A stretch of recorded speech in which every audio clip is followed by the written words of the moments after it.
Was Charlie Weis Jr. in the Ole Miss game more focused on LSU and the transfer portal and less focused on calling plays for Ole Miss?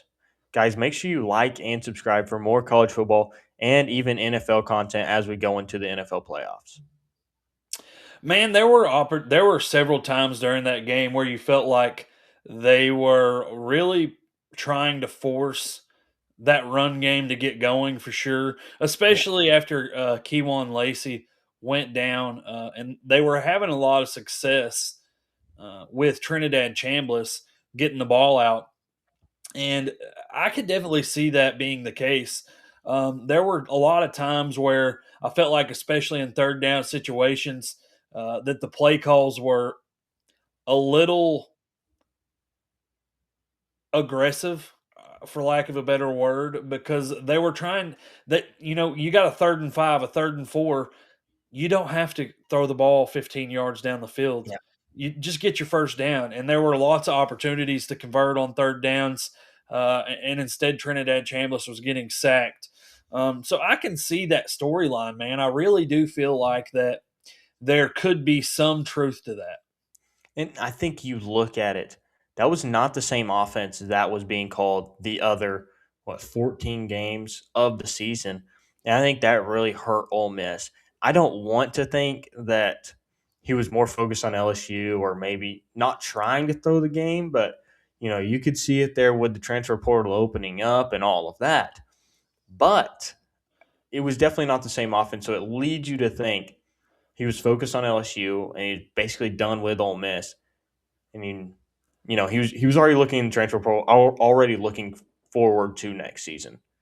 Well, and you got to think, too, the transfer portal closes this weekend, right? Yeah, If he wins that football game, what's he doing this week? Preparing for the national championship when he's trying to finalize his roster at Ole Miss. So it's very hard. at LSU. Yeah, sorry, finalize his roster at LSU. It's very hard to balance both of those at the same time.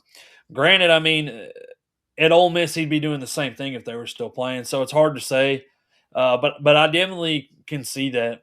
Uh, Moving on though, man, I really felt like that one of the key factors in this game was Keywan Lacey going down. How did you feel about, obviously, the injury occurred? He pulled that or aggravated that hammy on that long touchdown run, but that burst, we didn't see that the rest of the night after that touchdown. He's a very fast, twitchy player, kind of like Bijan Robinson in the NFL. And I think with that, he's less twitchy and less acceleration on it. And so I think that led to less powerful runs for him and Ole Miss. Ole Miss struggled to get the offensive game going as much as they normally do. And so that definitely hurt the offense and could have definitely hurt Weiss's game plans. And so I believe that him not going down, I believe Ole Miss might win this game. But even late in the game, I feel like calls and plays went Miami's way that could have been skewed the other way. And so it's just a lot to look at in a massive semifinal game.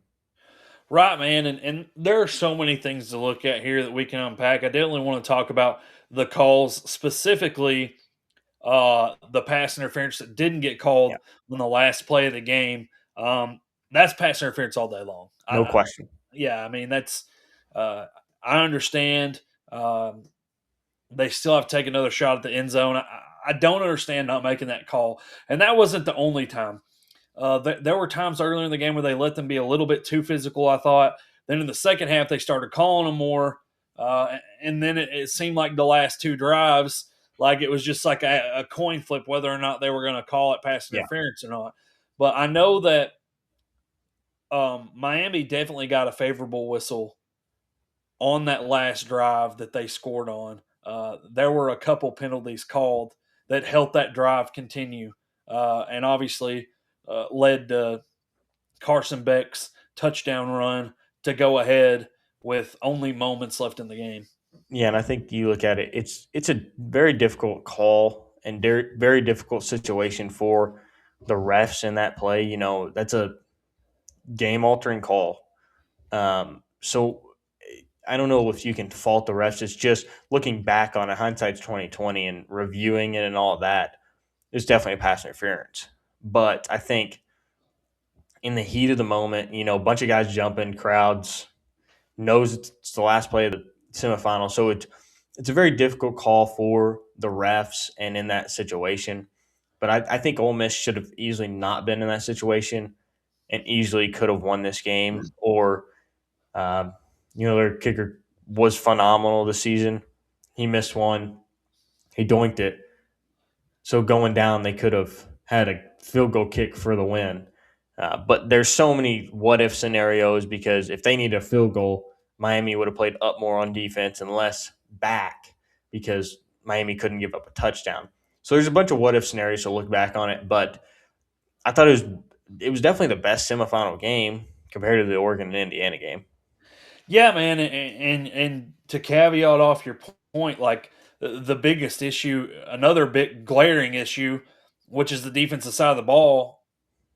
You have that drive towards the end of the game where they hit Malachi Tony wide open for a 40 or 50-yard touchdown, and how do you lose the only explosive player that they had the entire night on their offense?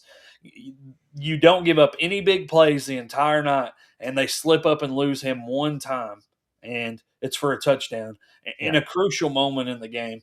I definitely think if you look back, aside from the controversy of whether or not the offensive coordinator had his head elsewhere, whether or not Keywan Lacey's injury in the first half affected the game. You also have what moments were there in the game where you should have executed better and could have won the game, like you said, the missed field goal, that touchdown. Those are just things that can't happen when you're trying to win football games. And I think they can't put it on Corneros because he the kickers got them to where they are this season. Unbelievable kicker. And kickers are going to miss field goals, right? Like you look at it, Cam Little missed a bunch of kicks in college at Arkansas that lost Arkansas the games, but now he holds the NFL record all time of kicks. So kickers are going to miss kicks, but I think Ole Miss offense wasn't as explosive as they normally were. That definitely held them down a little bit. Right, and they had opportunities that they could have done more. I really think in the second and particularly the third quarter, I really had it in my mind that the way they were playing was going to be enough to win. And then the fourth quarter came along, and it just felt like they kind of lost that steam, or Yeah. definitely something didn't seem the same for sure. There's going to be a bunch of things to point back to, and I don't want to say all this and not credit Miami for playing a good football game. They were able to stuff the run for most of the night, which forced Ole Miss to have to be a little more versatile. Now, like we talked about, did that have a lot to do with play calling? It definitely could have. But Yeah. regardless, Miami's defense played a tough game. Carson Beck rose to the occasion when it called for him to do so. And it was awesome to see him perform as well as he did, especially with all the different, kind of stops he's had as far as how he played at Georgia, the transfer, all the talk behind all that, and then for him to go out and kind of get his redemption opportunity in a national championship game against a very, very good Indiana team, which we'll preview that game at another time. But again, I don't want to take away from the performance that Miami had in that game. No question. Miami's defense has been their brightest piece here in the playoffs as well. I mean, both sides of the ball has been incredible. That defense, you got to credit them. Ole Miss is one of the most explosive offenses in all of college football, and I think they did a phenomenal job of stopping them. But guys, let us know down in the comments your takes on all of what we talked about in this video. Guys, make sure you like and subscribe. As Tyler said, we will preview the Indiana and Miami game later in the week. So make sure you like and subscribe. Thanks for watching.